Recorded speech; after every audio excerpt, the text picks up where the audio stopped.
In a quiet Ohio attic, a young journalist was about to uncover a devastating family secret. What started as helping her grandmother pack for assisted living took a shocking turn when Rebecca discovered hidden journals from 1972. Rebecca Clarkson wasn't your typical granddaughter. For years, she had admired her family's seemingly perfect legacy, known for her investigative instincts and fierce loyalty. When she read, "I can never tell anyone what happened on my wedding night," she had no idea she was walking into 50 years of buried trauma. Rebecca's discovery would shatter everything she believed about her beloved grandfather and great-grandfather. Before we jump back in, tell us where you're tuning in from, and if this story touches you, make sure you're subscribed, because tomorrow I've saved something extra special for you. What began as simple packing would become a reckoning with generational silence and abuse. The dust motes danced in the afternoon light streaming through the attic window as Rebecca carefully lifted another box from the corner. Grandma Matilda's house held decades of memories, each item a fragment of a life lived quietly but fully. The move to Sunset Manor assisted living was necessary. Matilda had admitted as much herself after the fall last month. But sorting through 78 years of accumulated belongings felt like dismantling a monument. "Just keep what matters, honey," Matilda had said that morning, her weathered hands trembling slightly as she passed Rebecca the attic key. "Most of it's just old junk anyway." But Rebecca knew better. Nothing in this house was junk to Matilda. Every chipped teacup, every faded photograph, every handwritten recipe card held significance in the careful architecture of her grandmother's life. The attic smelled of lavender sachets and old wood, tinged with the mustiness that comes from decades of Ohio winters and summers. Rebecca had been working systematically through the space for 3 hours, creating piles: keep, donate, discard, though the discard pile remained stubbornly small. Her journalistic training demanded organization, but her heart kept overruling her efficiency. She paused at a trunk pushed far back under the eaves, its brass corners green with age. The lock had long since broken, and the leather straps hung loose. Inside, layers of tissue paper protected what appeared to be wedding memorabilia. Rebecca lifted out the carefully preserved veil first, its ivory silk still lustrous despite its age. Beneath it lay a small bouquet of dried roses, their petals brown but somehow still fragrant. Her grandfather William's military uniform from Vietnam was folded beneath the flowers, the fabric still crisp despite the decades. Rebecca had heard stories of his service, brief mentions of his bravery, though William himself had never spoken of the war. Her father David always said his dad was a hero who came home to build a life of quiet dignity. At the bottom of the trunk, wrapped in what appeared to be an old pillowcase, Rebecca found a leather-bound journal. The cover was worn smooth by handling, and the binding showed the stress of years. She almost set it aside. Surely this was too personal to sort through without permission, but something about its placement, hidden beneath layers of wedding memories, made her curious. The journal fell open naturally to pages that had been read many times. The handwriting was young Matilda's, careful and precise in a way that spoke of Catholic school education. The date at the top of the first entry made Rebecca's breath catch: June 15, 1972. Her grandparents' wedding day. "I can never tell anyone what happened on my wedding night." The words hit Rebecca like a physical blow. She stared at the page, certain she'd misread, but the careful script remained unchanged. Her hands trembled as she continued reading. Bill seemed different after the ceremony, distant. His father Harold insisted on driving us to the hotel himself, said it was tradition. I thought it was strange, but Bill agreed. Everything felt strange. I was so nervous about what married couples do. Mama had barely explained anything. At the hotel, Harold insisted on coming up to the room with us. "Just for a toast," he said. He had a bottle of champagne and they both kept insisting I drink. "You need to relax, little Tilly," Harold kept saying. Marriage is a big change for a young woman. The champagne tasted bitter. Wrong. I told them I didn't want any more, but they kept pouring. Bill held the glass to my lips when I tried to push it away. "Don't be difficult, Tilly," he said. But his voice was different. Cold. Like I'd never heard before. I remember feeling dizzy. The room spinning. I tried to say I needed to lie down, but my words came out slurred. Harold was laughing. Bill was unbuttoning my dress while I tried to push his hands away. But my arms felt like they were moving through water. "This is how it's supposed to be," Harold said. "A woman needs to learn her place from the beginning." I tried to scream, but no sound came out. They had planned this. My own husband and his father had planned this. Rebecca's vision blurred. She set the journal down, her hands shaking violently. This couldn't be real. Not her grandfather William, who had taught her to fish at Miller's Pond.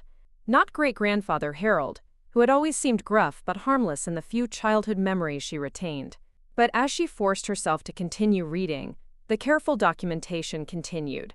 Entry after entry detailing not just that horrific night, but years of what followed. The psychological manipulation, the gaslighting, the way Harold would visit when Bill was at work, reminding Matilda of her place, and what would happen if she ever spoke about that night or the subsequent abuse. "He told me no one would believe me," one entry read. "Said I was a wife now, and wives belong to their husbands. That what happened on our wedding night was normal, just the way things are done in their family. That if I ever told anyone, they'd say I was unstable." A hysterical woman making up stories. Rebecca discovered that Matilda had documented everything with the precision of someone building evidence, though evidence for what purpose was unclear. Dates, times, specific words used. The journal revealed a woman trapped not just by her circumstances, but by the era itself, a time when women had few rights and fewer resources for escape. As Rebecca read deeper into the journals, there were several she realized, each covering different years. She began to understand how Matilda had survived. The volunteer work at the church hadn't been just Christian charity. It had been escape. The perfect housewife persona hadn't been devotion. It had been armor. Every smile, every community bake sale, every moment of apparent normalcy had been a performance designed to protect not just herself, but eventually her children. "I stay for David, Susan, and Michael," read an entry from 1975. "They need their mother. And if I leave, what stories will Bill and Harold tell about me? How can I protect my children if everyone thinks I'm unstable?"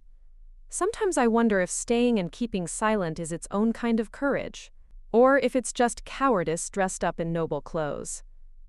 The afternoon light had shifted to evening gold by the time Rebecca reached the final journal. The entries became less frequent as years passed, but they never stopped entirely. Even entries from just a few years ago, written in the shakier handwriting of advanced age, continued the pattern of documentation. "Harold died today," read an entry from 20 years past. At his funeral, people called him a pillar of the community, a family man, a good father and grandfather. I wanted to scream. Instead, I brought a casserole to the grieving widow and listened to stories about his kindness. The performance never ends. An entry from 5 years ago, after William's death. "He's gone, 50 years of marriage, and the secret dies with him." David spoke beautifully at the funeral about his father's character. Rebecca cried for the grandfather she loved. I held their hands and comforted them, and I wondered what that made me. A saint or a monster. The last entry was dated just 3 months ago. "I'm moving to Sunset Manor soon. Rebecca will help me pack." I wonder if she'll find these journals. Part of me hopes she will. Part of me prays she won't. I've carried this alone for so long, but I'm tired. So very tired. If she reads this, I hope she understands that I did what I thought was right. That love sometimes looks like silence. That protection sometimes looks like lies. I hope she can forgive an old woman for the choices she made in a world that gave her so few options. Rebecca closed the final journal with trembling hands. The attic had grown dark around her, but she hadn't noticed. Her entire understanding of her family had been rewritten in the span of a few hours. The grandfather she'd adored, the great-grandfather she'd respected, the grandmother she'd always seen as the strongest woman she knew. All of it was different now. Deeper. More complex. Infinitely more tragic. She thought of her father David, who kept a framed photo of William on his office desk, who often spoke of his father as his moral compass. How could she tell him that his hero was a predator? How could she tell anyone?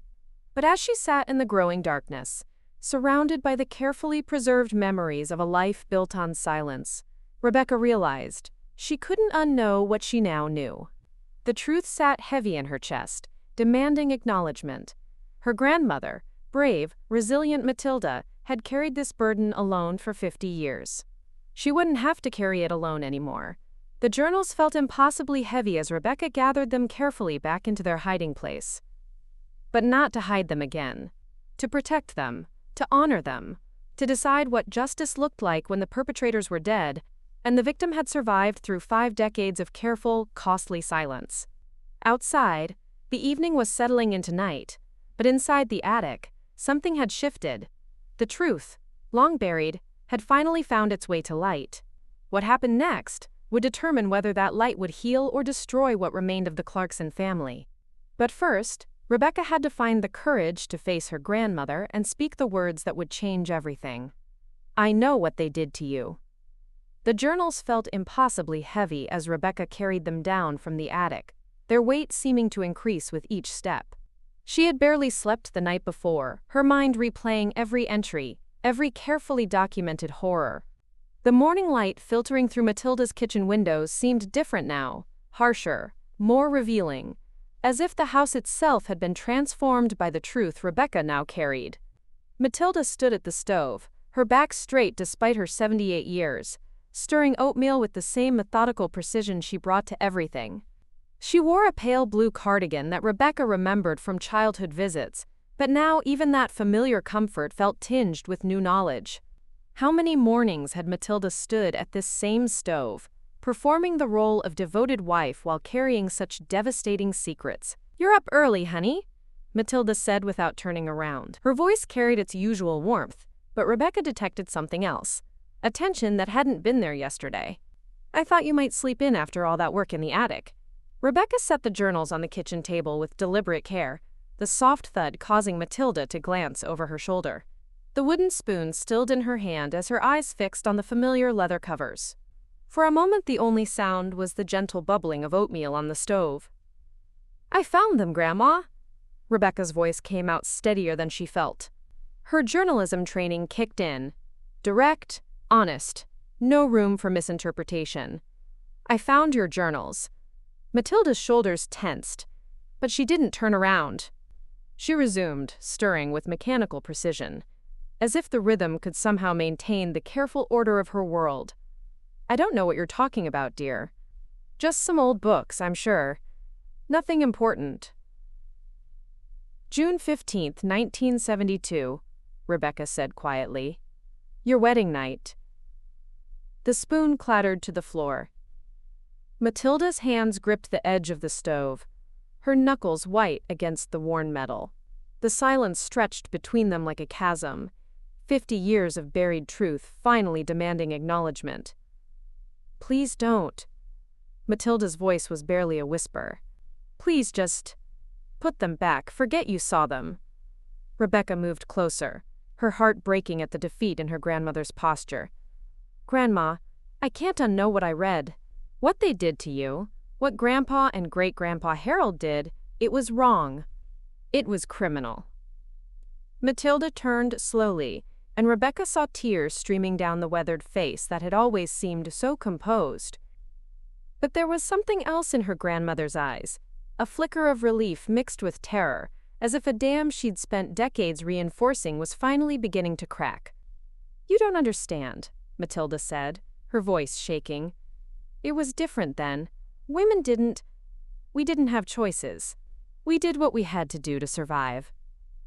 "But you documented everything. You wrote it all down." "Part of you knew it was wrong." Matilda sank into her chair at the kitchen table, her hands trembling as they traced the cover of the topmost journal. "I started writing because I was afraid I'd convince myself it didn't happen. They told me I was imagining things, that I was hysterical," Harold said. She paused, her breath coming in short gasps. "He said, if I ever told anyone, they'd think I was crazy. That good men like them didn't do things like that." Rebecca knelt beside her grandmother's chair, taking those trembling hands in hers. "Tell me what happened. Really happened. Not just what you wrote. Tell me what you felt." The words came slowly at first, like water from a long frozen pipe finally beginning to thaw. Matilda described the wedding day that should have been the happiest of her life. The ceremony where she'd felt so beautiful, so hopeful about her future with William.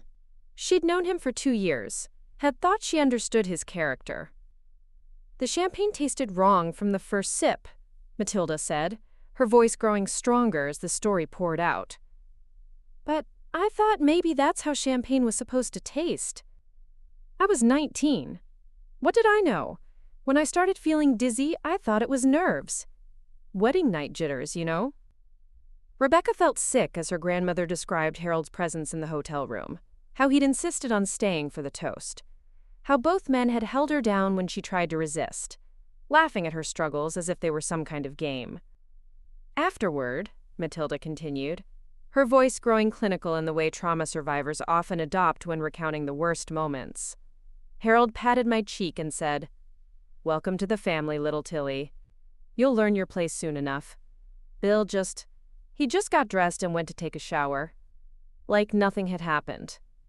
The kitchen fell silent, except for the ticking of the old clock on the wall, the same clock that had counted the minutes and hours and days of Matilda's silence.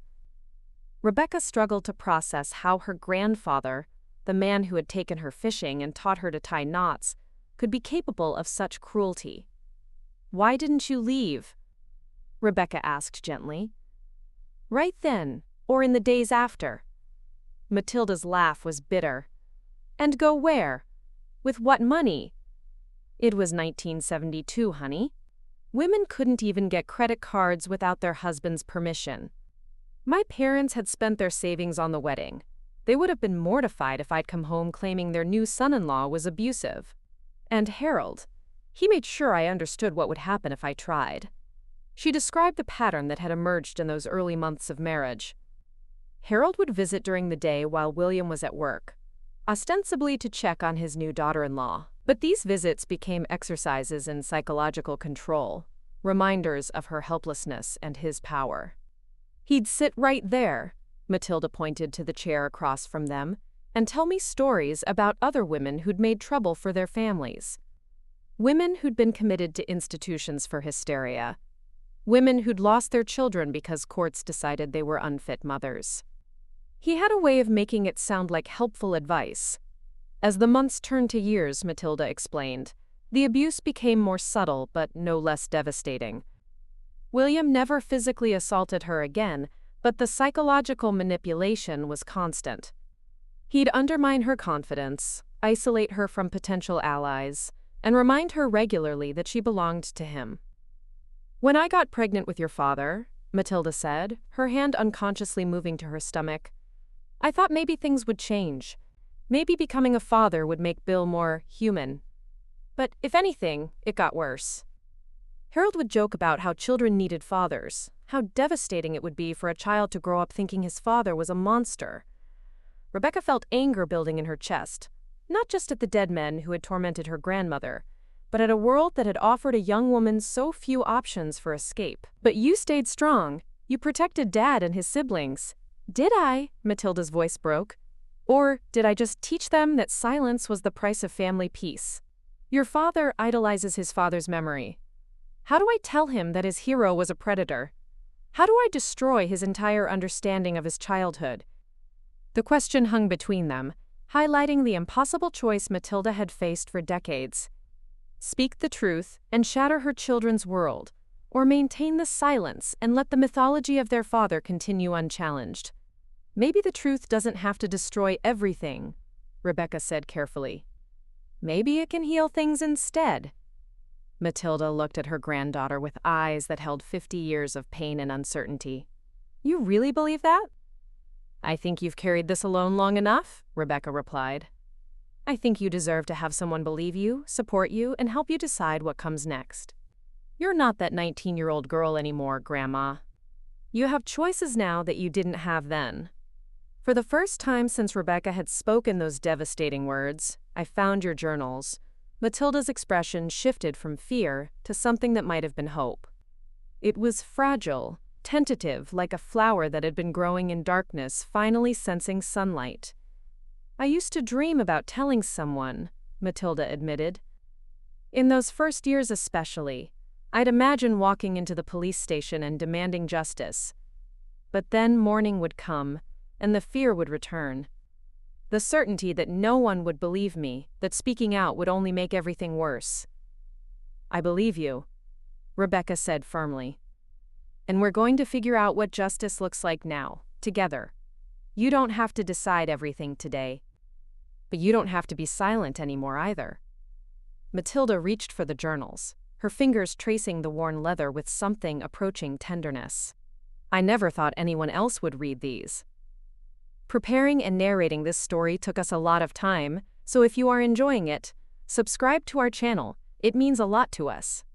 Now back to the story. They were just proof, I suppose. Evidence that it really happened, even when the world tried to convince me otherwise. The oatmeal had long since burned on the stove, but neither woman noticed. They sat in the kitchen, where Matilda had prepared thousands of meals for a family built on lies, and for the first time in 50 years, she allowed herself to imagine what truth might feel like. "What happens now?" Matilda asked, her voice small but no longer entirely afraid. Rebecca squeezed her grandmother's hands. "Now we decide what you want to happen. What would feel like justice to you? What would feel like healing?"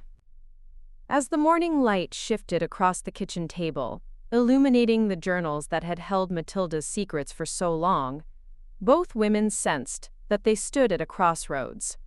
The path behind them was clear: decades of silence, performance, and survival. The path ahead remained uncertain, fraught with difficult conversations and painful revelations. But for the first time in 50 years, Matilda wasn't facing that path alone. The burden she had carried in solitude was now shared. And in that sharing, both women discovered something they hadn't expected: the possibility that truth, however painful, might finally set them free. The question now was whether the rest of the family would be strong enough to bear the weight of that same truth, or if the revelation would tear apart everything Matilda had spent her life trying to protect.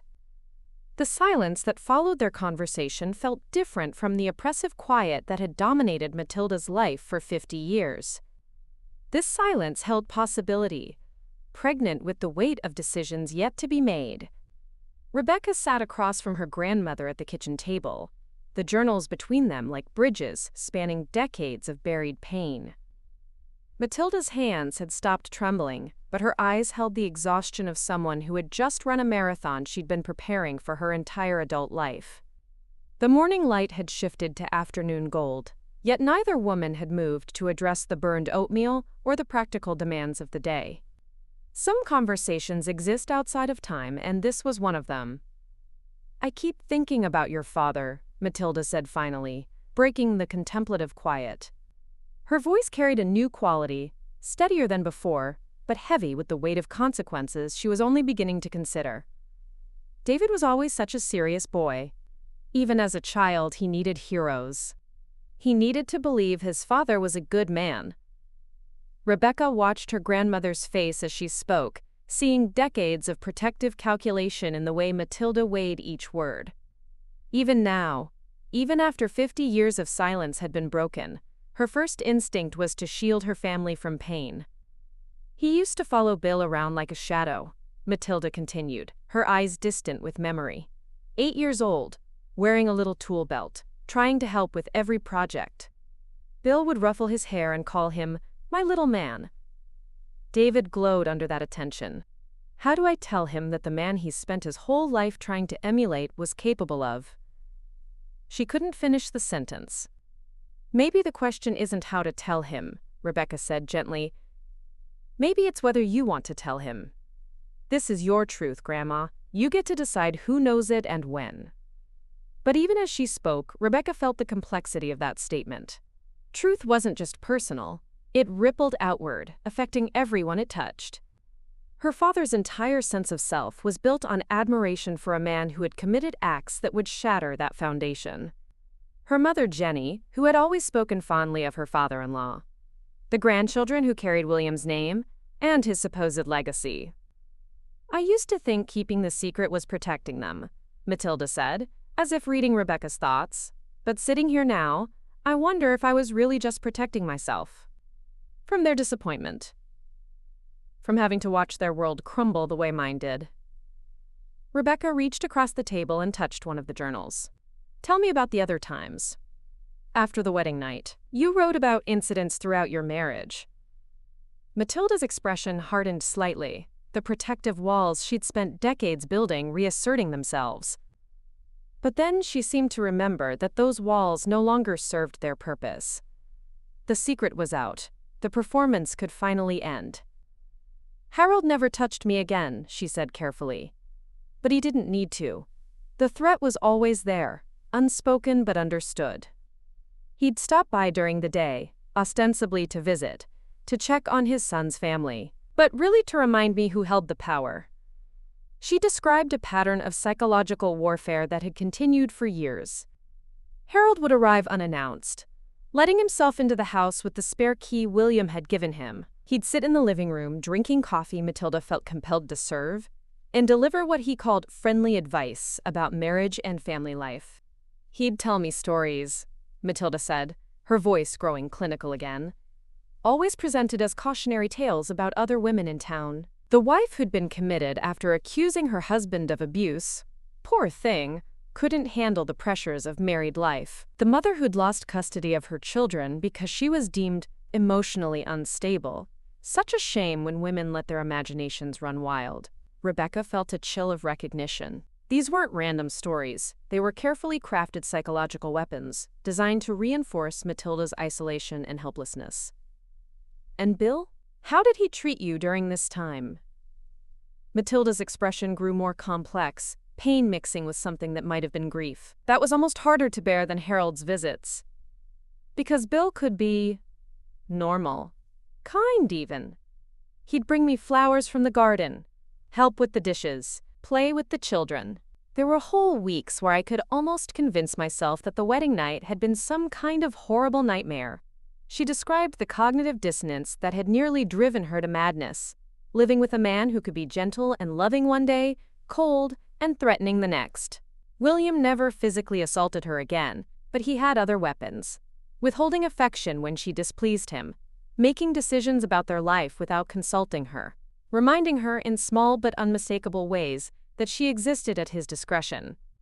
The worst part, Matilda said, her voice barely above a whisper, was that I started to believe I deserved it, that maybe I had misunderstood what happened on our wedding night, that maybe this was just what marriage was supposed to be like. Rebecca felt anger building in her chest, not just at the men who had tormented her grandmother, but at a system that had so thoroughly convinced a woman that her own pain was normal, acceptable, deserved.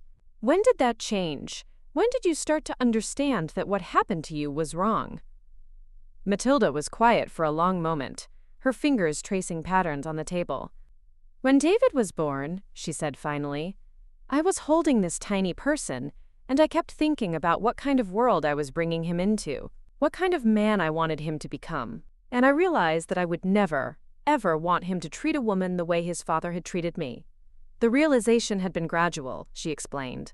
As her children grew, as she watched them develop their own sense of right and wrong, Matilda began to understand that her suffering wasn't normal or deserved.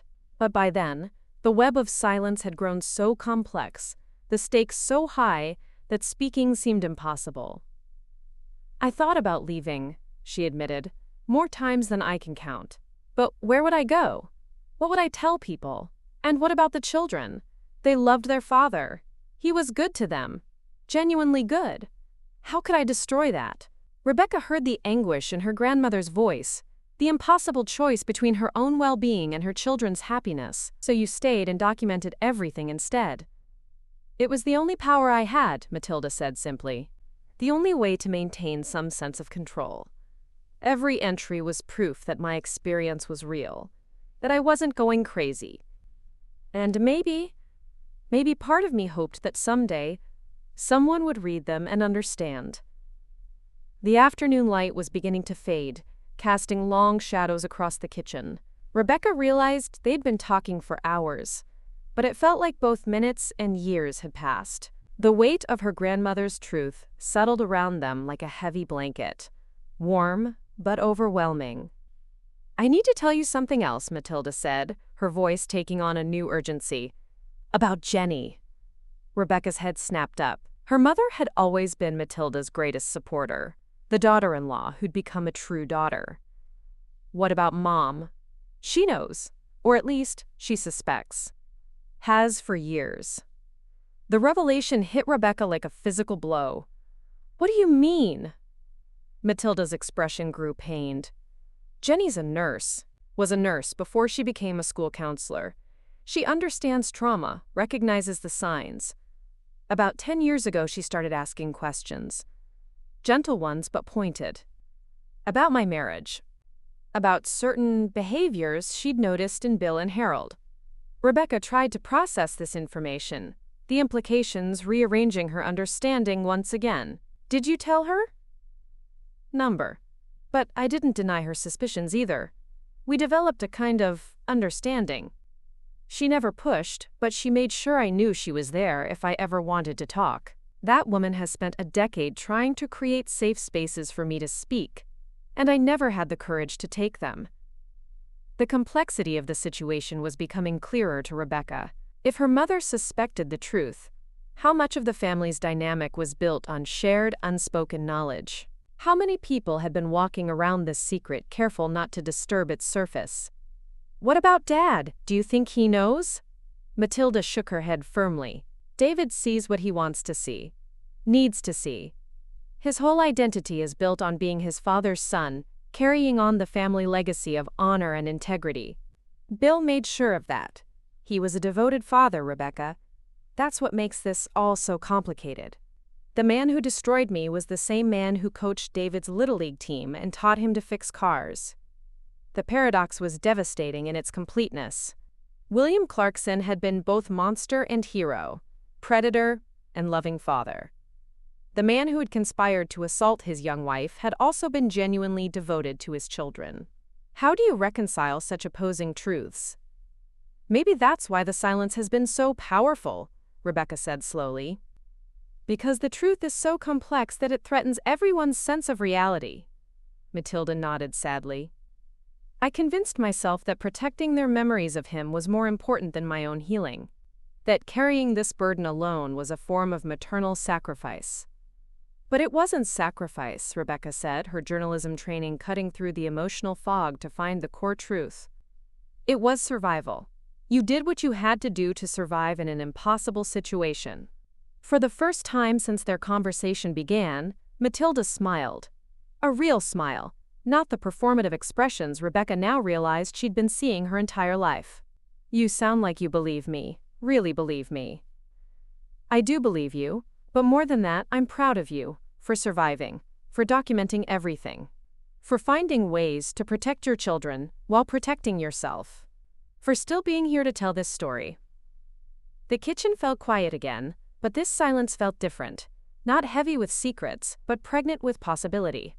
Outside, the afternoon was giving way to evening, and Rebecca knew that soon they would have to make decisions about what came next. What do you want to do, Grandma? Not what you think is best for everyone else, but what do you want? Matilda considered the question for a long time, her eyes moving between the journals and her granddaughter's face. When she finally spoke, her voice carried a strength that Rebecca had never heard before. I want to stop pretending, she said simply. I want to stop protecting dead men's reputations at the expense of my own truth. I want my family to know who I really am, not the character I've been playing for 50 years. The decision hung between them, simple in its clarity but complex in its implications. Once the truth was spoken to the family, there would be no taking it back. David's hero would be revealed as a predator. Jenny's suspicions would be confirmed. The entire family's understanding of their history would be rewritten. But as Rebecca looked at her grandmother, really looked at her, not at the performance but at the woman herself, she saw something that had been hidden for decades. Matilda's authentic self, emerging from beneath layers of protective silence like a flower finally breaking through concrete. Then that's what we'll do, Rebecca said firmly. We'll tell the truth, and we'll face whatever comes next together. The weight of the decision settled around them, heavy but not crushing. For the first time in 50 years, Matilda wouldn't be carrying her burden alone. The truth however difficult, was finally ready to be born into the light. What remained was the question of how to deliver it in a way that honored both the pain of the past and the possibility of healing in the future. Some truths destroyed, others liberated. The challenge would be ensuring that Matilda's truth did more of the latter than the former. But as the evening shadows lengthened across the kitchen table, both women felt something they hadn't expected: relief. The secret was no longer a secret between them. Whatever came next, they would face it together, armed with truth and supported by love. The real test would come when they had to extend that circle of truth to include the rest of the family, and discover whether the bonds between them were strong enough to survive the revelation that would challenge everything they thought they knew about the men they had loved and respected. The familiar weight of Sunday dinner preparations filled Jenny's kitchen with comfortable chaos. Rebecca watched her mother move between stove and counter with practiced efficiency, her movements carrying the unconscious rhythm of decades spent nourishing this family. The roast in the oven filled the air with savory warmth, and David's laughter drifted in from the living room where he was watching football highlights. Everything appeared normal, perfect even. The kind of family dinner Norman Rockwell might have painted, all warm light and domestic contentment. But Rebecca felt the weight of the journals in her bag like stones, each page a bomb waiting to detonate the careful piece of this Sunday ritual. Matilda sat at the kitchen table, her hands folded in her lap with the same composure she'd maintained for 50 years. But Rebecca caught the slight tremor in her fingers, the way her eyes kept darting toward the bag that held her documented truth. "Mom seems quiet today," Jenny observed, pausing in her dinner preparations to study her mother-in-law with the trained eye of someone who'd spent years reading people's unspoken distress. "Everything okay with the move preparations?" "We need to talk," Rebecca said before Matilda could deflect. "All of us. About the family. About Grandpa." David appeared in the doorway, drawn by the serious tone. At 52, he still carried himself with the confident posture of the high school football coach he'd become, but his face held the same earnest expression Rebecca remembered from childhood. The look of someone who approached life expecting fairness and finding it. "What about Dad?" David's voice carried immediate warmth. "Did you find some of his old things in the attic? Maybe his service medals?" The innocent hope in his voice made Rebecca's stomach clench. She glanced at Matilda, who gave an almost imperceptible nod. They had agreed this morning that there would be no more delays, no more careful choreography around the truth. "I found journals," Rebecca said simply. "Grandma's journals. From 1972. Jenny's hands stilled on the serving spoon. David looked confused, his coach's mind trying to process why journals from his mother's first year of marriage would require a family meeting. "Journals about what?" he asked, settling into his chair with the patient attention he gave his players when they brought him problems. Matilda spoke for the first time since they'd gathered, her voice steady but quiet. "About what your father and grandfather did to me on my wedding night." The words hung in the air like smoke, visible and choking. David's expression shifted from confusion to concern to something approaching irritation. "Mom, you're talking about Dad. And Grandpa Harold. They were good men. Dad was—" "Your father drugged me," Matilda said, her voice growing stronger. "He and Harold planned it. They held me down on my wedding night and—" "Stop." David's command carried the authority of someone used to controlling situations, but his face had gone pale. "Just stop. Whatever you think happened, I know what happened." Matilda's composure cracked slightly, 50 years of suppressed anger bleeding through. "I lived it. I documented it. I survived it." Rebecca pulled the journals from her bag, placing them on the table like evidence in a courtroom. "It's all here, Dad. Dates, details, years of abuse. Grandma wrote it down as it happened." David stared at the leather-bound books as if they were venomous snakes. Those could be anything: false memories, confusion. "Mom, you're 78 years old. David." Jenny's voice cut through his denial like a blade. She moved to stand behind Matilda's chair, her hands gently resting on the older woman's shoulders. "Listen to what she's telling you." "You're taking her side?" David's voice rose, the careful control slipping. "Against my father?" Jenny, Dad was there for every game, every school event. He taught me to drive, to tie a tie, to be a man. He was also capable of terrible things, Jenny said quietly. I've suspected for years that something wasn't right about Tilly's early marriage. The way she flinched when Harold got too close. How she never wanted to be alone with him. David stood abruptly, his chair scraping against the floor. This is insane! You're all ganging up on a dead man who can't defend himself. Mom, someone's put ideas in your head. Rebecca didn't put anything in my head, Matilda said, her voice carrying a strength that silenced the room. I wrote these entries the day after my wedding. And the day after that. And hundreds of days after that. Your father was charming, David. He was a good father to you. But he was also a predator who conspired with his own father to assault a 19-year-old girl. He was my hero, David whispered, and for a moment he looked like the 8-year-old boy who'd followed his father around with a toy tool belt. I know, Matilda said gently. That's why I never told you. But heroes don't drug their wives. Heroes don't conspire with their fathers to commit assault. Heroes don't spend decades psychologically tormenting the women they claim to love. David's face cycled through expressions: denial, anger, grief, and something approaching horror as the implications settled in. If this is true, and I'm not saying it is, why wait 50 years? Why not tell someone then? Because it was 1972, Rebecca said, her journalism training helping her present the facts clearly.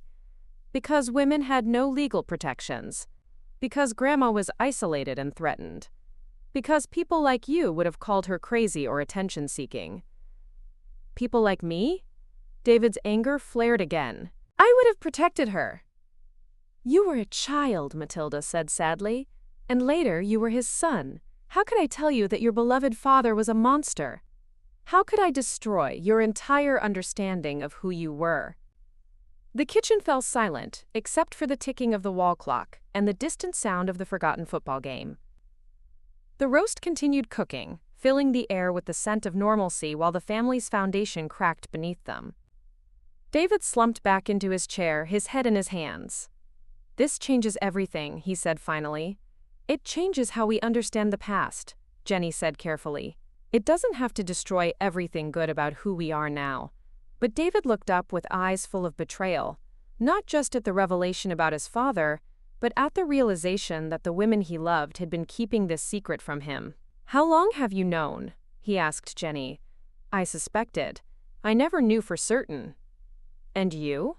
He turned to Rebecca. How long have you been planning this ambush? This isn't an ambush, Dad. This is Grandma finally feeling safe enough to tell her truth.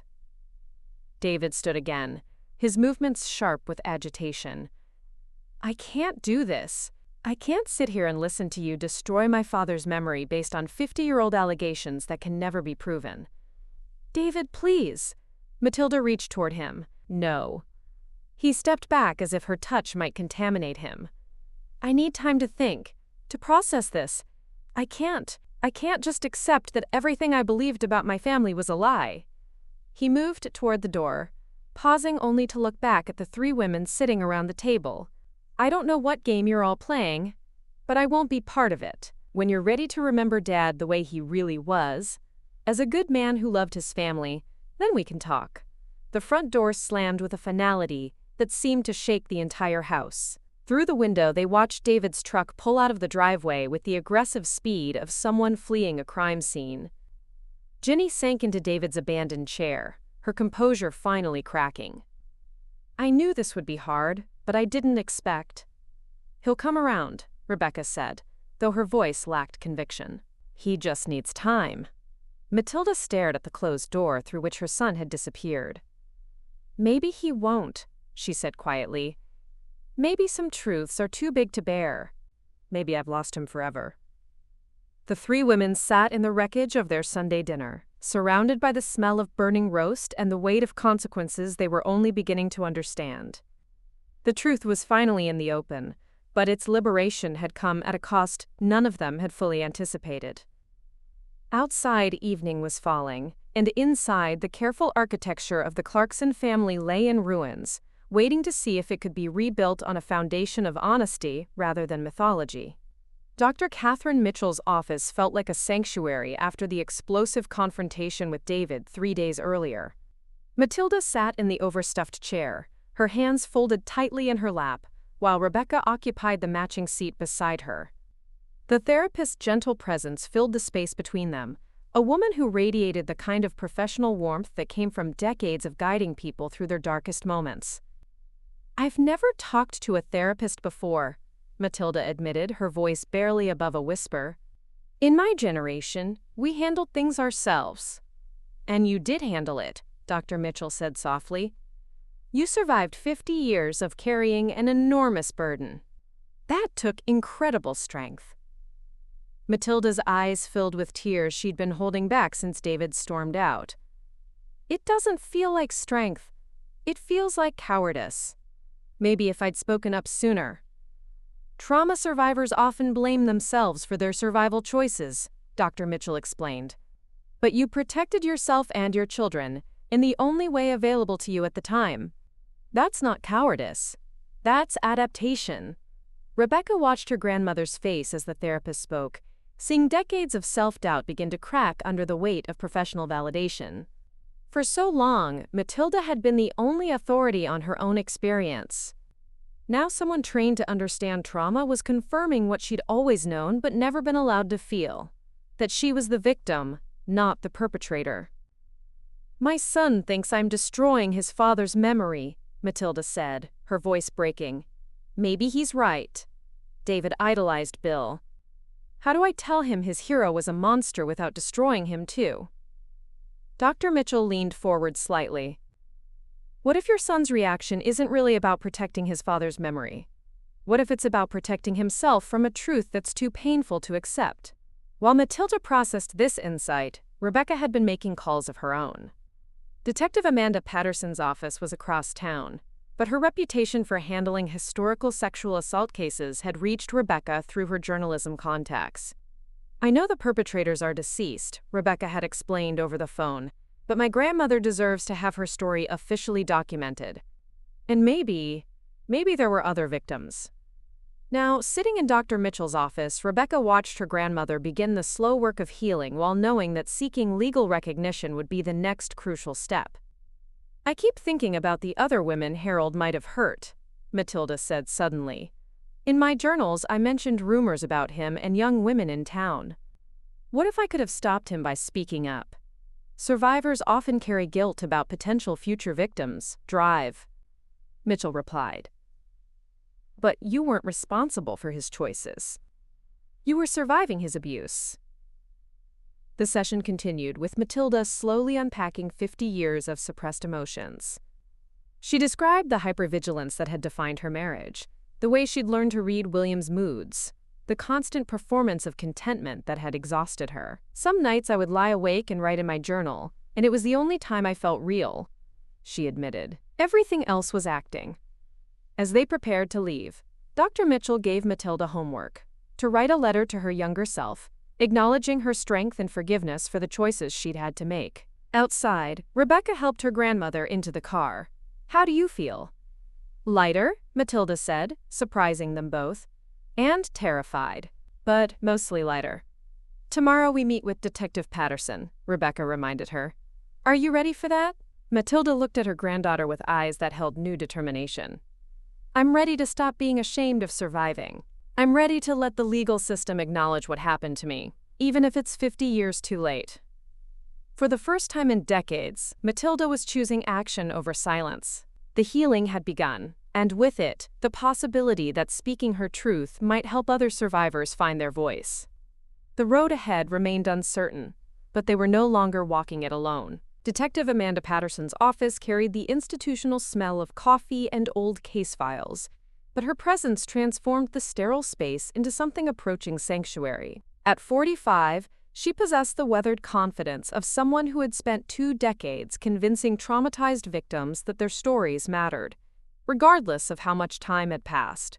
Matilda sat across from the detective's desk, Rebecca beside her, the familiar weight of the journals between them. Patterson had reviewed the documents privately before this meeting, and her expression held the focused attention of someone who recognized both the importance and the complexity of what she was hearing. "Mrs. Clarkson," Patterson began, her voice carrying professional warmth, "I want you to know that everything you've documented here represents credible evidence of serious crimes. The fact that the perpetrators are deceased doesn't diminish the validity of your experience, or the importance of officially recording what happened to you." Matilda's hands trembled slightly as she adjusted her purse. "I wasn't sure anyone would believe me after all these years, or if there was any point in coming forward now." "There's always a point," Patterson said firmly. "Historical cases like yours serve multiple purposes.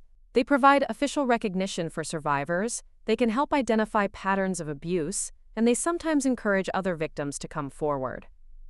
Patterson opened a thick file folder, revealing decades of meticulous organization that rivaled Matilda's own documentation. "I've been researching Harold Clarkson since Rebecca contacted me. What I found corroborates your account in disturbing ways."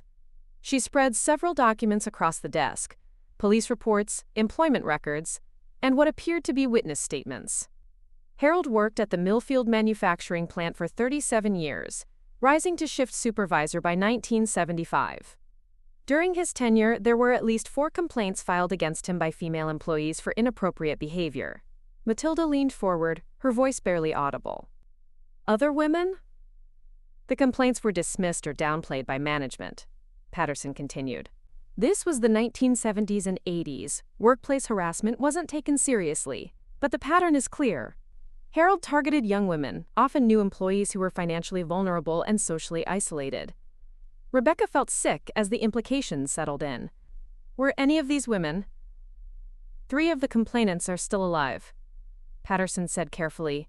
"I've reached out to them. 2 were willing to speak with me. Their accounts describe a man who used his position of authority to corner women, make unwelcome advances, and threaten their employment if they reported him." Matilda closed her eyes, decades of guilt and self-doubt warring with vindication. "I used to wonder if I had misunderstood somehow. If maybe what happened was normal? Or my fault?" "Sexual predators rely on their victims believing exactly that," Patterson explained. "Harold's behavior fits a classic pattern. He identified vulnerable targets, young women without strong support systems, and used psychological manipulation to ensure their silence." The detective pulled out another file. William's military records also raise questions. He was discharged early from Vietnam after what's described as, quote, "disciplinary issues involving inappropriate conduct toward local civilians." The details are classified, but the pattern suggests this wasn't his first assault. Rebecca processed this information, her journalistic mind connecting threads that painted an even darker picture than she'd imagined. "So this was planned, premeditated. The evidence suggests that Harold groomed William for this behavior," Patterson said. "Fathers who abuse often pass those patterns to their sons, either through direct instruction or by normalizing predatory behavior." Matilda spoke quietly. "In my journals, I wrote about conversations I overheard between them. Harold would talk about teaching boys to be men and, quote, keeping women in their place. I thought it was just outdated thinking. It was systematic abuse disguised as traditional values," Patterson replied. "What you documented was a family culture that normalized violence against women." The detective explained the formal process of filing a historical report. While criminal prosecution was impossible due to the perpetrators' deaths, the official documentation would become part of the permanent record. More importantly, it could provide closure for Matilda and potentially encourage other survivors to come forward.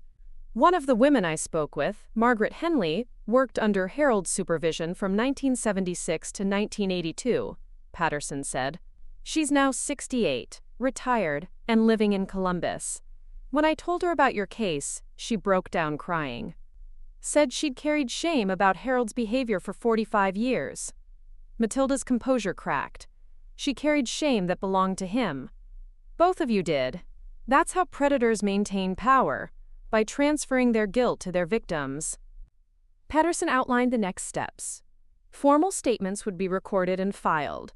The other survivors would be interviewed if they consented. A comprehensive report would be compiled, creating an official record of Harold and William's pattern of abuse. This won't bring criminal justice in the traditional sense, Patterson acknowledged, but it will establish the truth, your truth, officially and permanently. As the meeting concluded, Matilda felt something she hadn't experienced in 50 years. The weight of institutional authority supporting her rather than dismissing her. Her story wasn't just believed, it was being actively investigated and documented. Detective Patterson, Matilda said as they prepared to leave. Will this help the other women? The ones who are still carrying Harold's shame? It already has, Patterson replied. Margaret Henley asked me to give you a message. She said to tell you that your courage gave her permission to finally speak her truth. Outside the police station, Matilda and Rebecca sat in the car for several minutes, processing the magnitude of what they'd learned.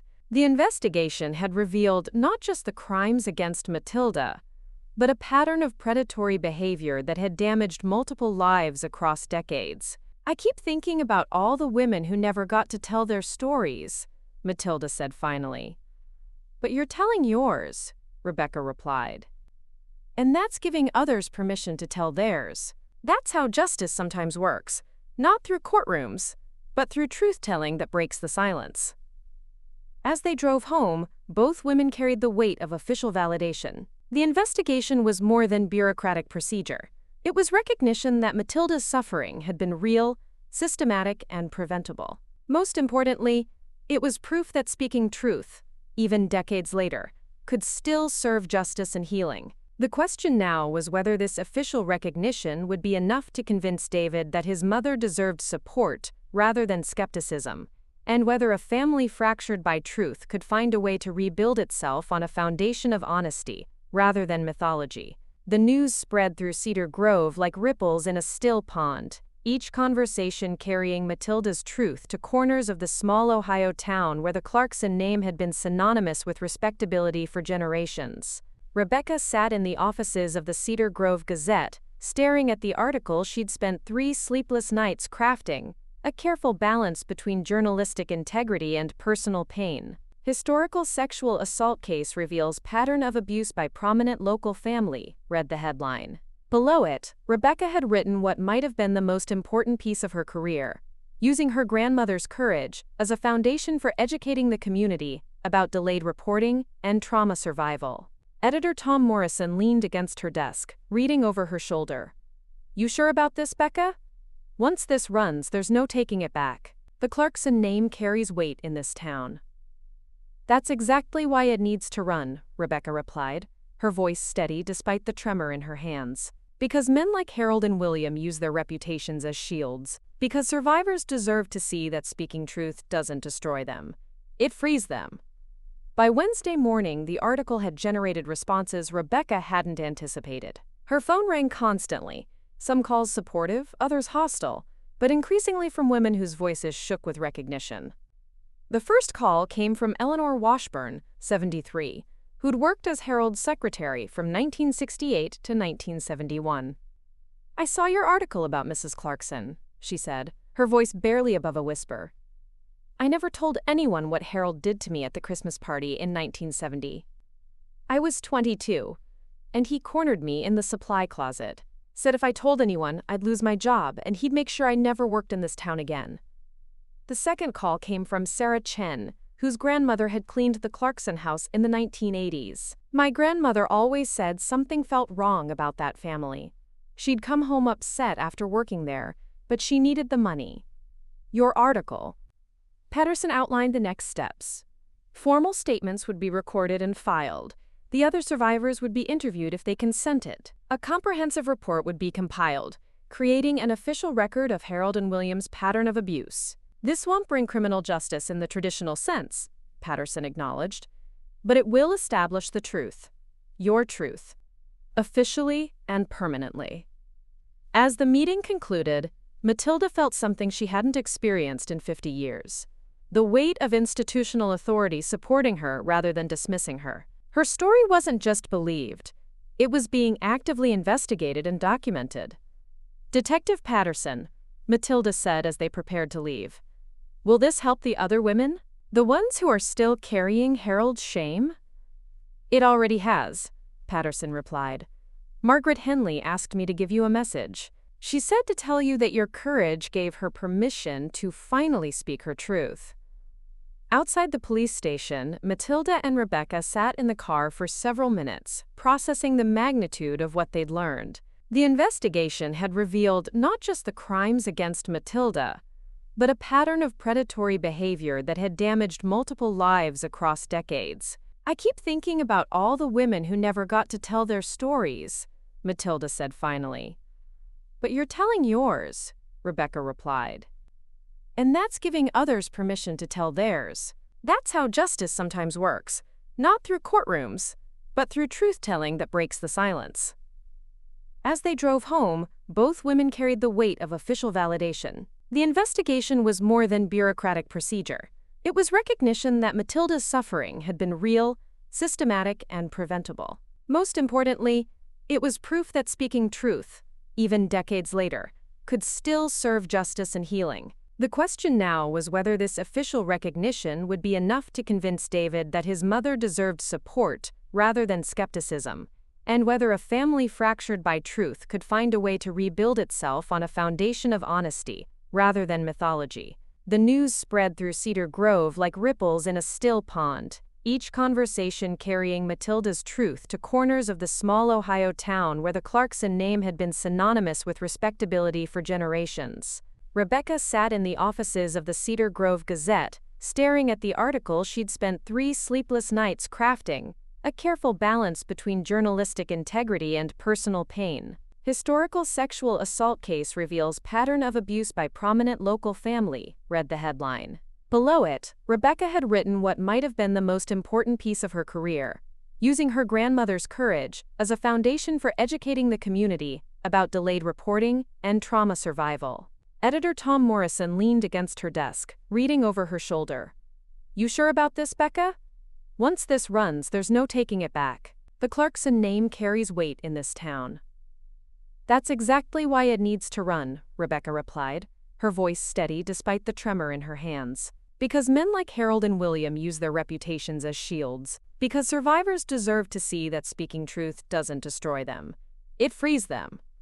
By Wednesday morning, the article had generated responses Rebecca hadn't anticipated. Her phone rang constantly, some calls supportive, others hostile, but increasingly from women whose voices shook with recognition. The first call came from Eleanor Washburn, 73, who'd worked as Harold's secretary from 1968 to 1971. I saw your article about Mrs. Clarkson, she said, her voice barely above a whisper. I never told anyone what Harold did to me at the Christmas party in 1970.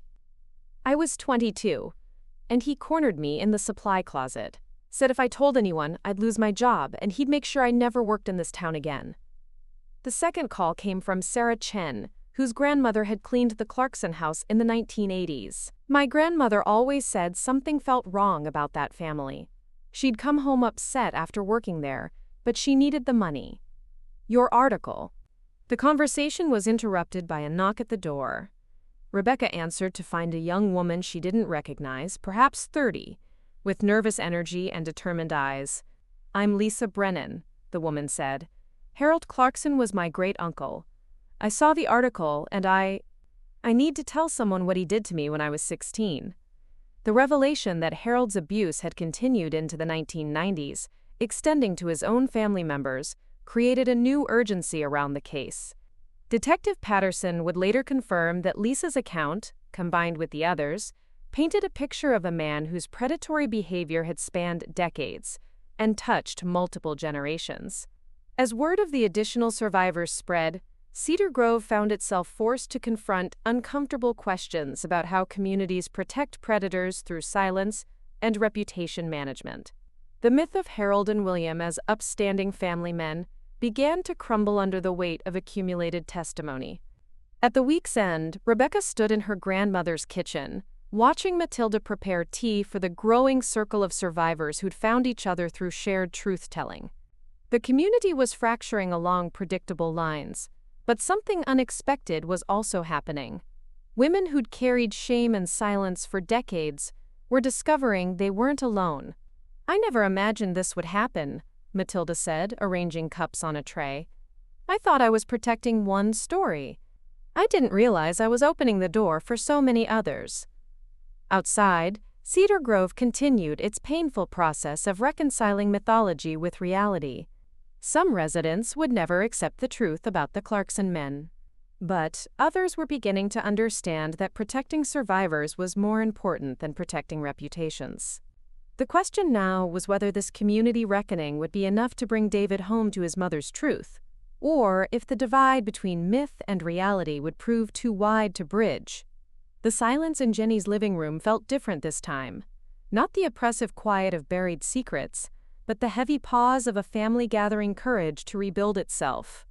David sat across from his mother, his face carrying the weight of sleepless nights and a week spent wrestling with truths that had shattered his understanding of everything he thought he knew about his family. Jenny moved between them like a careful diplomat, her nursing instincts recognizing that both her husband and mother-in-law were wounded in ways that required delicate handling. Rebecca sat beside Matilda, ready to provide support, but wise enough to let the conversation unfold between the generations that needed healing most. "I read Lisa's statement," David said finally, his voice hoarse from days of internal struggle. "Detective Patterson shared it with me yesterday. My own cousin. She was 16. Matilda's hands trembled as she reached for her teacup, the same gesture of nervous composure that had carried her through 50 years of difficulty. "I didn't know about Lisa until she came forward. If I had..." "You would have done what?" David's question carried exhaustion rather than anger. "Spoken up then? Risked everything you'd built to protect to save one more person?" The weight of that impossible choice settled between them. David was beginning to understand what Rebecca and Jenny had grasped earlier, that his mother's silence hadn't been cowardice or complicity, but the desperate survival strategy of a woman trapped in an untenable situation. "I've been thinking about that Christmas when I was 12, David said slowly. "When Dad took me to Grandpa Harold's house to fix the furnace. You made some excuse not to come with us. Said you had a headache, but you never got headaches." Matilda nodded sadly. "I couldn't be in that house. Couldn't watch Harold interact with you, knowing what he was capable of. But I couldn't explain why without destroying everything. You protected me," David realized, his voice catching. "Even from my own grandfather. All those times you had convenient reasons to avoid family gatherings at his place." Jenny spoke for the first time since they'd gathered. "I remember those excuses. I thought you just didn't like Harold very much. I had no idea you were protecting all of us from him." The conversation that followed was painful in its necessity. David described the cognitive dissonance of reconciling his memories of his father with the documented evidence of his crimes. The man who had taught him to throw a football and taken him camping had also been capable of unspeakable cruelty toward the woman David loved most. "I keep trying to understand how both things can be true," David said, his coaching background helping him articulate complex concepts. "How Dad could be genuinely loving toward me while being what he was to you." Dr. Mitchell had helped Matilda understand this paradox during their sessions, and she shared that insight now. "Your father compartmentalized his life. The part of him that loved you was real. The part that hurt me was also real. People aren't just good or evil. They're complex. That doesn't excuse what he did, but it explains how he could be both your hero and my tormentor." David struggled with this concept, his black and white worldview, shaped by years of coaching young people about character and integrity, colliding with the gray reality of human complexity. "But if I accept what he did to you, what does that say about me? About the values he taught me? About who I am as his son?" "It says you're better than he was," Rebecca interjected gently. "It says the values you learned were right, even if he didn't always live by them himself." Jenny reached across the space between them and took David's hand. "I've been watching you process this for 2 weeks. I've seen you question everything about yourself, your beliefs, your past. But David, you're not him. The way you treat me, the way you treat your daughters, the respect you show your players, that comes from your character, not his." The revelation that seemed to break through David's defenses came from an unexpected source. "I found something in Dad's old papers," he said quietly. "A letter he wrote, but never sent. It was addressed to Mom, dated about 5 years before he died. Matilda's composure cracked. What did it say? It was an apology. Not for everything, but he acknowledged that he'd hurt you. That his father had taught him things about marriage and women that were wrong. He wrote that he was ashamed but didn't know how to undo the damage. The room fell silent as the implications settled. William had carried his own burden of guilt, understanding enough about his actions to feel shame, but lacking the courage to seek forgiveness or make amends. He never gave it to me, Matilda said finally. No, but he wrote it. That has to mean something, doesn't it? Jenny recognized this as a turning point. David's need to find some redemption in his father's character, some evidence that the man he'd loved wasn't entirely lost to evil. Maybe it means he knew better but couldn't overcome what his father had taught him. Maybe it means he loved you both, you as his wife and David as his son, but didn't know how to be the husband you deserved. David looked directly at his mother for the first time since the confrontation 2 weeks earlier. I'm sorry I didn't believe you. I'm sorry I made you feel like you had to prove your own trauma to your own son. I'm sorry I chose protecting Dad's memory over protecting you. Matilda's tears came then. Not the desperate tears of a woman breaking down, but the relieved tears of someone finally receiving the support she'd needed for decades. You weren't protecting his memory, you were protecting yourself. I understand that now. Dr. Mitchell helped me see that everyone in our family was a victim of what Harold and Bill created. What do we do now? David asked. How do we move forward? The question hung in the air, heavy with possibility and uncertainty. Jenny, who had spent years creating safe spaces for troubled students, recognized this as a moment when the family could choose healing over continued fracture. We tell the truth, she said simply. To the girls, to the rest of the family, to anyone who asks. We stop protecting dead men's reputations and start protecting each other. David nodded slowly. I want to make a statement. To Detective Patterson. To support Mom publicly. I want the community to know that the Clarkson family stands with survivors, not with the men who hurt them. The conversation continued for hours, covering practical questions about how to handle family events, how to discuss the revelations with David and Jenny's daughters, how to navigate a community still divided about the truth. But the fundamental work was complete. The family had chosen truth over mythology, healing over comfort. As evening approached, David made one more gesture that surprised everyone.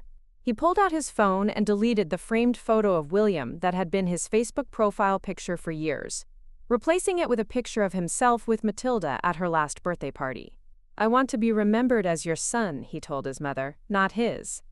The reconciliation wasn't complete. Healing from generational trauma would take time and continued work. But the foundation had been laid for rebuilding their family relationships on honesty rather than performance, truth rather than mythology. Outside, Cedar Grove continued its own process of reconciliation with uncomfortable truths. But inside Jenny's living room, 3 generations of women and 1 evolving man had chosen the harder path of authentic relationship over the easier path of comfortable lies. The family that had been fractured by revelation was slowly rebuilding itself, stronger in its imperfection than it had ever been in its mythology. And Matilda, who had spent 50 years protecting everyone else's comfort with her silence, finally had a family that was willing to be uncomfortable with truth in order to create space for her healing. The question now was whether this family healing would provide the foundation for Matilda's final transformation, from survivor to advocate, from victim to voice for others who had carried similar burdens in silence. The Cedar Grove Community Center had never hosted an event quite like this. Matilda stood at the podium, her hands steady on the microphone as she looked out at the assembled crowd of nearly 200 people. The fluorescent lights cast harsh shadows, but her voice carried the quiet strength of someone who had found her power after decades of silence. My name is Matilda Rose Clarkson, she began, and for 53 years, I have been carrying a secret that nearly destroyed me. Tonight, I stand before you, not as a victim, but as a survivor who refuses to be silent anymore. In the front row, David sat with Jenny and Rebecca, his presence a visible symbol of family unity that had taken weeks to rebuild. Detective Patterson occupied a seat near the back, her official attendance lending credibility to the proceedings. Dr. Mitchell had positioned herself where Matilda could see her, a reassuring anchor in case the emotional weight became overwhelming. The audience represented the community's complex response to the revelations about the Clarkson men. Some faces showed supportive attention, others carried skepticism or discomfort. But Matilda had learned that speaking truth wasn't about converting everyone. It was about refusing to let shame silence her anymore. Sexual assault doesn't have an expiration date, Matilda continued, her voice growing stronger. Trauma doesn't diminish with time. The courage to speak doesn't become less valuable, because decades have passed. When I was 19 years old, on what should have been the happiest night of my life, my husband and his father conspired to drug and assault me. That crime shaped the next 50 years of my existence. She described the years of psychological manipulation, the careful documentation in her journals, the impossible choice between protecting her children's understanding of their father and protecting her own mental health. The audience listened with the kind of focused attention that comes when someone speaks fundamental truth. "I want to address something I've heard repeatedly since coming forward," Matilda said, her eyes finding the faces of those who had questioned her motives. "People ask why I waited so long to speak, why I didn't report it in 1972.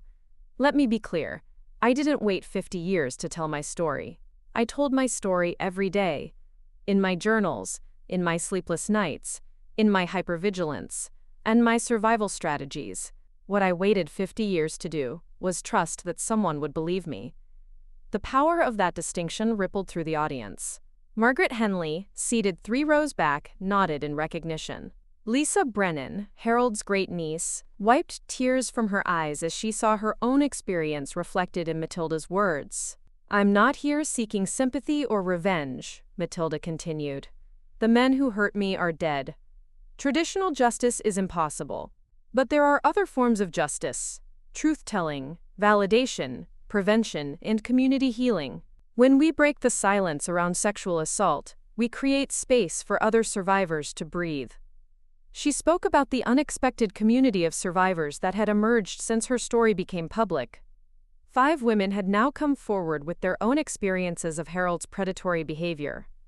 2 had reported incidents involving William during his insurance sales career. The pattern Detective Patterson had documented was even more extensive than initially realized. "Each woman who has spoken has told me the same thing," Matilda said. "That hearing my story gave her permission to finally name her own experience. That's the justice I'm seeking. Not punishment for the dead, but freedom for the living." The most powerful moment came when Matilda addressed the concept of forgiveness, a topic that had dominated her therapy sessions with Dr. Mitchell. "People have asked if I forgive my attackers," she said. "Let me be clear. Forgiveness is not required for healing. I don't need to forgive Harold and William to move forward with my life. What I needed was to forgive myself. For staying, for the silence, for the years I spent believing their narrative instead of my own truth." She described the transformation that had occurred through therapy, through official validation from Detective Patterson, and through the support of her family once they chose truth over mythology. The broken woman who had documented her trauma in secret journals had evolved into an advocate who refused to let shame define her legacy. "Dr. Mitchell helped me understand that survival itself is a form of resistance," Matilda explained. "Every day I chose to live, to protect my children, to build something meaningful from the wreckage of my trauma. Those were acts of defiance against men who wanted to destroy me." As the formal presentation concluded, Matilda announced her decision to donate her complete journals to the Ohio Women's History Archive at Ohio State University. The documentation of her experience would become part of the permanent historical record, available to researchers studying patterns of domestic abuse and survival strategies. "My story will outlive me now," she said simply. "Other survivors will know they're not alone. Researchers will have evidence of how predators operate and how communities can enable or stop them. My silence protected my attackers. My voice will protect future victims." The question and answer session that followed revealed the depth of community healing that was beginning to occur. Women spoke about their own experiences with historical trauma. Men questioned how they could better support survivors and their families. Young people asked about recognizing and preventing predatory behavior. Pastor Reynolds stood to address the role of faith communities in either perpetuating or challenging systems that protect predators. As people of faith, we must ask ourselves, Are we more committed to protecting reputations or protecting the vulnerable? Matilda's courage calls us to examine how our silence enables harm. The most moving moment came when Eleanor Washburn, Harold's former secretary, stood to speak publicly for the first time about her own experience. At 73, she credited Matilda's example with giving her the courage to name what had happened to her 45 years earlier. "I thought I would take this secret to my grave," Eleanor said, her voice shaking but determined. But watching Matilda transform her pain into purpose showed me that speaking truth is always worthwhile, regardless of how much time has passed. As the evening concluded, something unexpected happened. Community members began approaching the microphone to make commitments, to listen better, to believe survivors, to examine their own assumptions about respected figures who might be hiding dark secrets. David took the microphone last, his coaching background helping him address the crowd with authority. "My mother spent 50 years protecting my feelings about my father. Tonight, I want to protect her right to her truth. The Clarkson family stands with survivors, not with the men who harmed them." Outside the community center, as people slowly dispersed into the October evening, Matilda found herself surrounded by survivors, supporters, and even some former skeptics who had been moved by her presentation. The conversation continued in small groups, the kind of community dialogue that creates lasting change. Dr. Mitchell approached as the crowd thinned. "How do you feel?" "Free," Matilda said without hesitation. "For the first time in 53 years, I feel completely free." The transformation was visible in her posture, her voice, her willingness to make eye contact. The woman who had spent decades performing normalcy had finally become authentically herself. As Rebecca helped her grandmother to the car, Matilda reflected on the journey from secret keeper to truth teller. "I used to think healing meant forgetting," she said. "Now I understand it means integrating. My trauma is part of my story, but it's not the end of my story." The evening had demonstrated that justice could take many forms.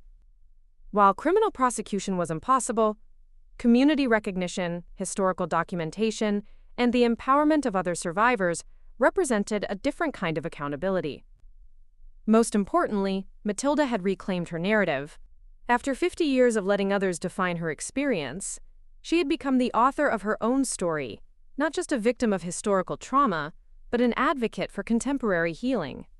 The question now was how this personal transformation would influence her final chapter, as she settled into her new life with the freedom that comes from living entirely in truth. 6 months after that transformative evening at the Cedar Grove Community Center, Matilda stood in the sunny common room of Sunset Manor Assisted Living, watching a circle of 8 women lean forward in their chairs, with the focused attention of students discovering a new language. The support group she'd started for elderly survivors of domestic abuse had grown from Margaret Henley's tentative first visit to a weekly gathering that had become the highlight of her new life.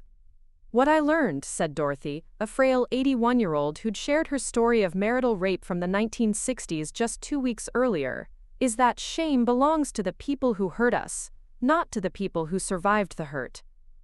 Matilda nodded, her role as group facilitator feeling as natural as breathing. The woman who had spent 50 years hiding her truth was now teaching others to excavate their own buried experiences from decades of enforced silence.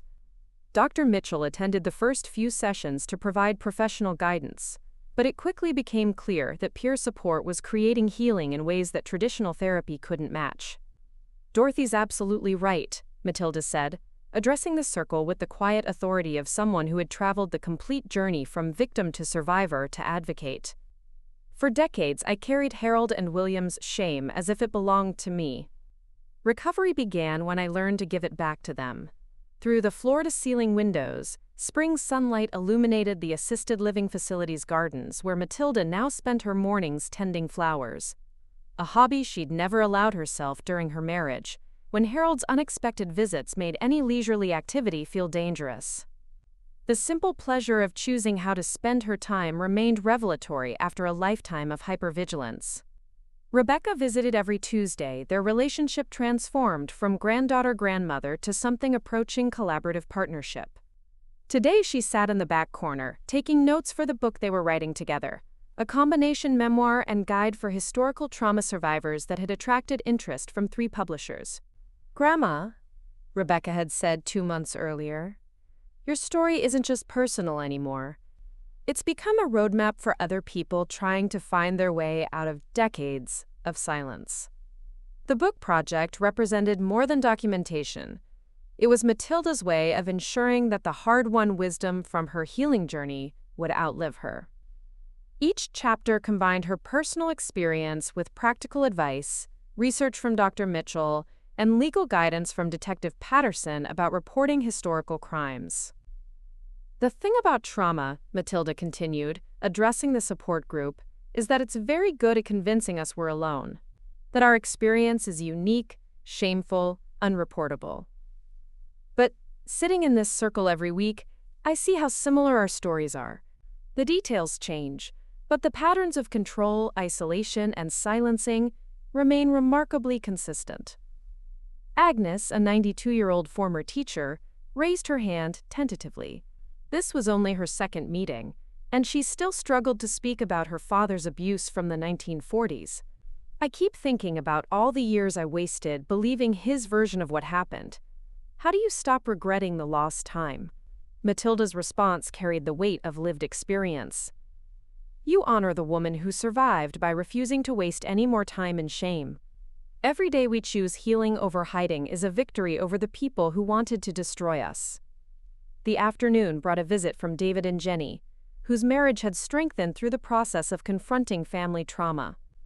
David's initial resistance to his mother's truth had evolved into fierce advocacy. He now spoke regularly at coaches' clinics about recognizing and preventing abuse in athletic programs. "How's the book coming?" David asked, settling into the chair beside Matilda's desk where she worked on the manuscript each evening. "Slowly but surely," she replied. "Rebecca's helping me understand how to balance the personal story with broader education. We want it to be useful, not just cathartic." Jenny pulled out her phone to show Matilda photos from the previous week's presentation she'd given to school counselors about identifying historical trauma in elderly community members. "Your story is creating ripple effects you probably don't even realize," she said. "Last week, after my presentation, 2 counselors approached me about elderly relatives who might be carrying similar secrets. The impact extended beyond individual healing." Detective Patterson had used Matilda's case as a template for training officers in handling historical sexual assault reports. The Ohio Attorney General's office had cited her documentation methods in new guidelines for survivor advocacy programs. Cedar Grove Methodist Church had implemented new policies for supporting congregation members who reported abuse. "Sometimes I feel overwhelmed by how much attention this has gotten," Matilda admitted. "I just wanted to stop being ashamed of surviving. I didn't expect to become a spokesperson for anything." "But that's exactly why it's working," Rebecca said, looking up from her notes. "You're not performing advocacy. You're just living authentically. People recognize the difference." As evening approached, Matilda prepared for her weekly call with Dr. Mitchell, who had become not just her therapist but a collaborator in developing trauma-informed care protocols for elderly survivors. Their work was being studied by geriatric psychology programs at 3 universities. "I've been thinking about legacy," Matilda said during the call. "Not just what I'm leaving behind, but what I'm finally able to enjoy while I'm still here." The conversation explored the profound shifts in Matilda's daily experience since choosing truth over performance. Simple pleasures, reading without anxiety, sleeping without nightmares, expressing opinions without fear of retaliation, had transformed her quality of life in ways that surprised both patient and therapist. "You've moved beyond post-traumatic stress to what we call post-traumatic growth," Dr. Mitchell explained. "Your trauma has become a source of wisdom and strength, rather than just pain and limitation." That evening, Matilda sat in her apartment's small living room, surrounded by thank you letters from survivors across Ohio who had read Rebecca's newspaper articles or heard about the support group. Each letter represented someone who had found courage through her example: daughters confronting mothers about suspicious family dynamics, wives leaving abusive marriages, elderly women finally naming experiences they'd carried in silence for decades. One letter particularly moved her, from a 25-year-old graduate student researching historical domestic abuse patterns. "Your donated journals have become central to my dissertation," the young woman wrote. "But more than academic resources, they're proof that documentation itself can be an act of resistance. You've shown me that bearing witness to our own experience is a form of power, even when we can't immediately change our circumstances." The transformation wasn't just personal, it was generational. David's daughters, now young adults, spoke openly about consent, healthy relationships, and family dynamics, in ways that would have been impossible when mythology rather than truth defined the family narrative. The cycle of silence that had protected predators for generations had finally been broken. As Matilda prepared for bed, she completed her evening ritual of writing in a new journal. Not documentation of trauma this time, but reflection on growth, gratitude, and the unexpected joys of living entirely in truth. The entries were shorter now, focused on hope rather than survival. "Today marks 6 months since I spoke publicly for the first time," she wrote. "I thought telling the truth would be the end of something. The end of my marriage mythology, the end of family peace, the end of community respectability. Instead, it was the beginning of everything I never knew I wanted: authentic relationships, meaningful work, and the freedom to be exactly who I am." She paused, considering how to capture the magnitude of the change. "I am 79 years old, and I am finally growing up. Not because I was childish before, but because I was never allowed to develop into my authentic self. The woman I was married to, William, was a performance designed to survive trauma. The woman I am now is simply me, scarred but not broken, changed but not diminished, older but not defeated." Outside her window, Cedar Grove settled into peaceful evening quiet. The town had changed too, becoming a place where difficult conversations about abuse and survival were possible, where protecting survivors mattered more than protecting reputations, where the mythology of good men could coexist with accountability for their crimes. Matilda closed the journal and prepared for sleep, knowing that tomorrow would bring another support group meeting, another chapter to write, another opportunity to transform historical pain into contemporary healing.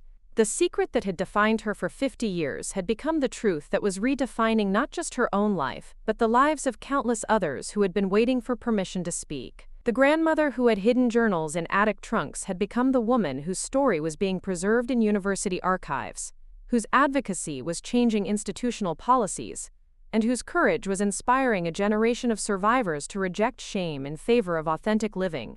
In choosing truth over silence, Matilda had discovered that the most powerful legacy isn't the stories we hide, but the stories we finally find the courage to tell.